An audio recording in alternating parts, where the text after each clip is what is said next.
Good evening. Namaste. Assalamu alaikum. I would like to thank you all, each one in his name and position, to give me this opportunity to be with you in this event. As a Palestinian now, at the beginning, I'm not going to talk about poem, so I'll talk about the current situation in Palestine, and especially in Gaza Strip. People might think that it was something sudden what they have seen at the 7th of October. Why? Because the majority of injustice, international community, are not looking from the same point of view to the Palestinian cause and to the occupation. Not only that, they are mainly stand with the occupation. Now, since I'm not going back to 75 years of oppression of the Palestinian people, not going to talk about the refugee life where I have lived at least 25 years, and millions of Palestinians are living the same. We'll talk only from the beginning of this year when they established this very extreme government led by Mr. Netanyahu and both of the most extreme leaders of the settlers, Ben Ghafir, the security minister, national security minister, and the financial minister, Mr. Smotrich. Since they have formed this government till 7th of October, in West Bank they have killed 260 Palestinians, confiscating land and building settlements. It's the highest during the last 56 years since they have occupied West Bank and Gaza 1967. Now, most of the people, they don't have the cost of the bulldozer. So it's easily you find a Palestinian had a hammer and demolish what he has built by his hand because he hasn't the money of the bulldozer fees.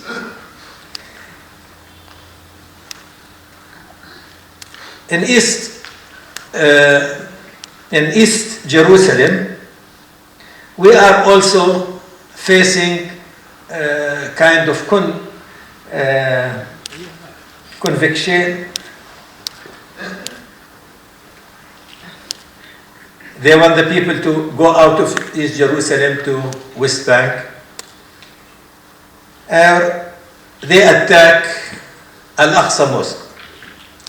Al-Aqsa Mosque, or the churches in Jerusalem, it's very holy places for us.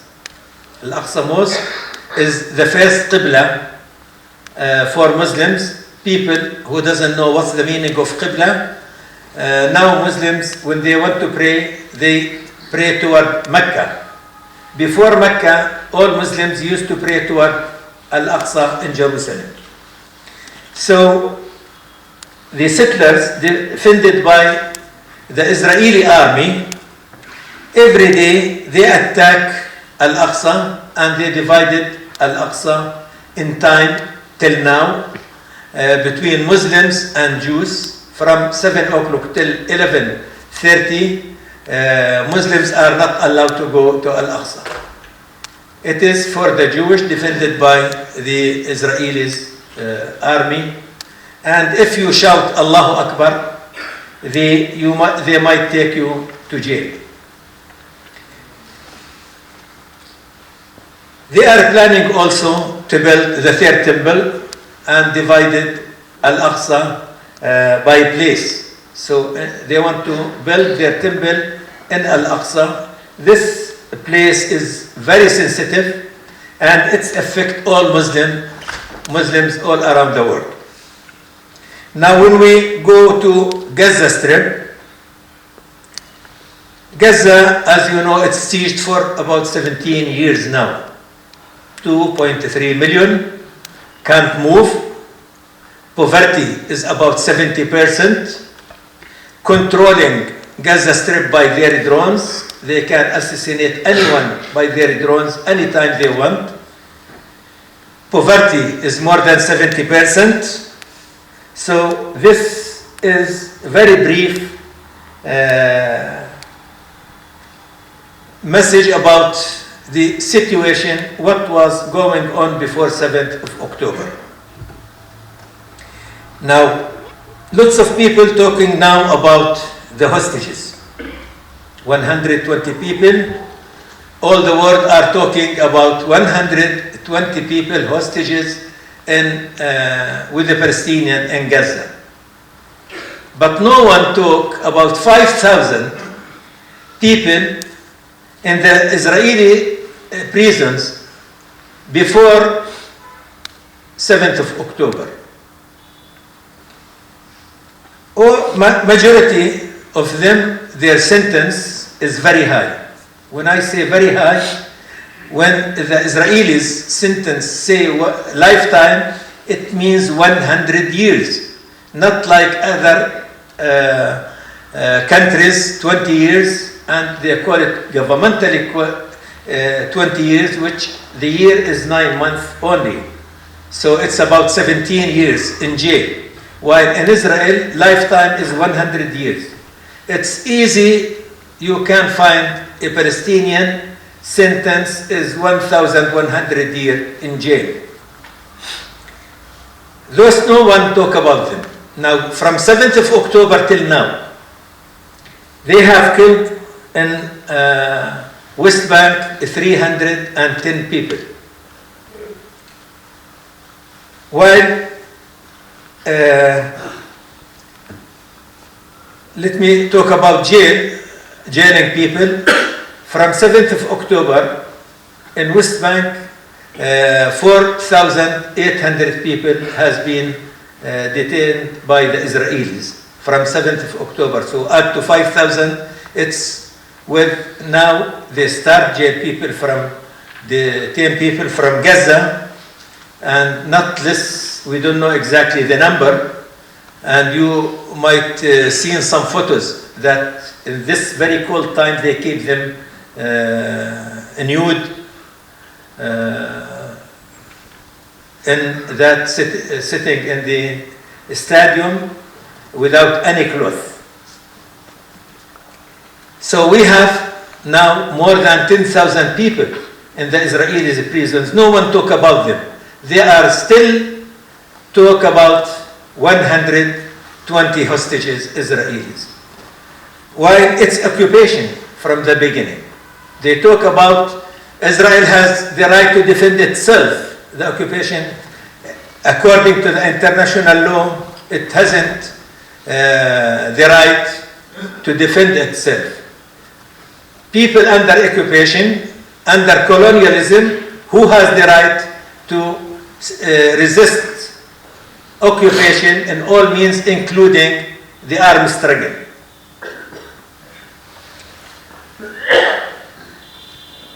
Now, the Israelis, I think, they were planning to do something, and they took what has happened in 7th of October as a unique occasion for them,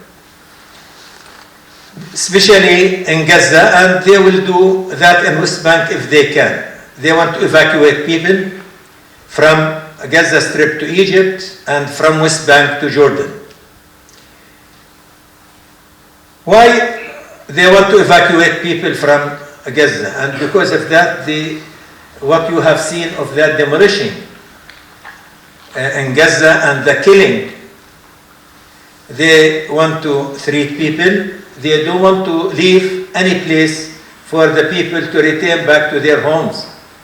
To think how, if they can't force them by killing, by massacres, to leave Gaza Strip, how they will live by themselves, because there is no life in Gaza, no electricity, no water, no infrastructure, no building, no homes, nothing.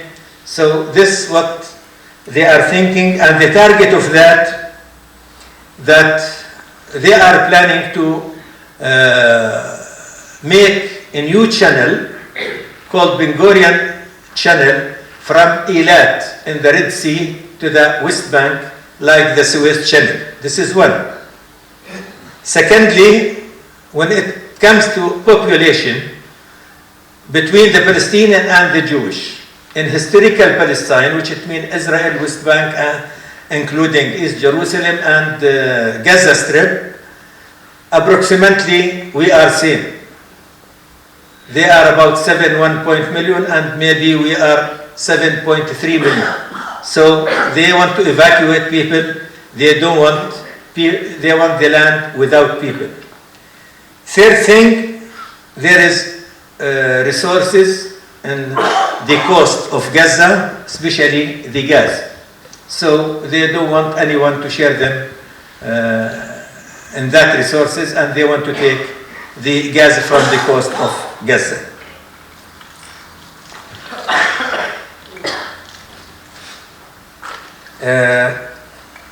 Now, from 7th of October till now, they have killed about not less than 28,000. People talk about 21,000, but there is not less than 7,000 to 8,000 under the building rebels. We don't know, we are not expecting anyway to be alive. And there is 55,000 have been injured. Hospital has been, most of them out of service. As we have mentioned, there is no electricity, there is no fuel to the generations, to the hospitals, there is no food. According to the United Nations, at least 800,000 in real hunger in Gaza. We have lost in between 8,500 child, and about 6,300 women. From the medical team, we have lost 311 people. From the civil service, 40 people. From journalists, 103 people. And they target those journalists because they don't want anyone to see what's going on in Gaza. Massacres is every night, every day. So they target the journalists because they don't want, and we could say, alhamdulillah, at least there is Al Jazeera still there. Okay, not everywhere as we were expecting, but at least they show us a little of what's going on. All schools, medical centers, universities, mosques, churches, and when it comes to homes, completely demolished is 56,000, and partially it's about 290,000 units. So this is a little of what's going on in Palestine. As a Palestinian, we have a decision that we made two mistakes in our life. First mistake was 1948, where the Palestinians were defenseless and they left their home. At that time, about 950,000 became refugees. And also the second mistake was in 1967, where some other people has left West Bank or Gaza Strip as a refugee. The Palestinian decision now is to live and die in the land of Palestine. And we are not leaving Palestine, whatever and what kind of massacre they commit, we will live and die in Palestine. So this is just a brief, very small brief about what's going on, and allow me to read just one poem of Mr. Mahmoud Darwish in Arabic. I was expecting to find a translator or interpreter to Hindi, as I have been told, otherwise I will make some effort to bring translation. It's to Mahmoud Darwish. He said, وضعوا على فمه السلاسل. They put chain on his mouth. ربطوا يديه بصخرة الموتى. They tie both hands by the death rope, on the death rope.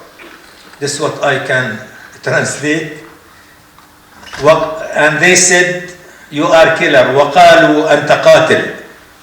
أخذوا طعامه والملابس والبيارق ورموه في زنزانة الموتى وقالوا أنت سارق.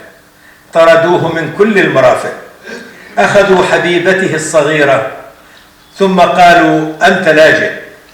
يا دامي العينين والكفين إن الليل زائل. لا غرفة التوقيف باقية ولا زرد السلاسل.